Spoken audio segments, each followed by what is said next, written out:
गोर लागै छी सबके। उपनयन और मूड़न में जखन भगवती के नोतल जाय छनि या कोनो भी काज में नोतल जाय छनि तखन कालक ई भगवती गीत छी और बहुत सुंदर छै। तो हम अपन आवाज में अहाँ सबके सुनाबै छी भगवती गीत।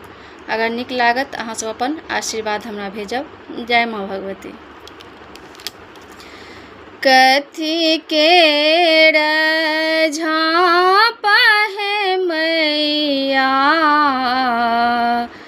कथी सूत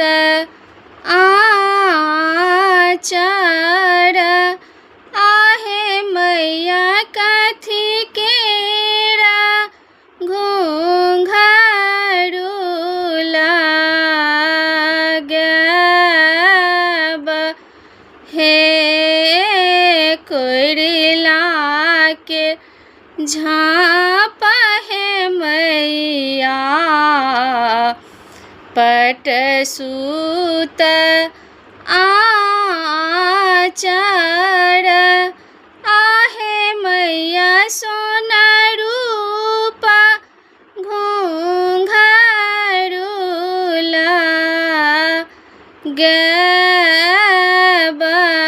हे, खीरा पूरी के है मैया, पातर हम देब आहे मैया, पच मेरा मधुर मिठाई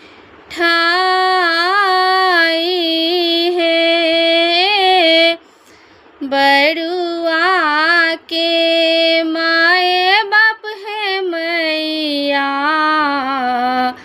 कल जोड़ने ठाढ़ी अछि आहे मैया, आइहा दादी ले सुप्रहनाद हे,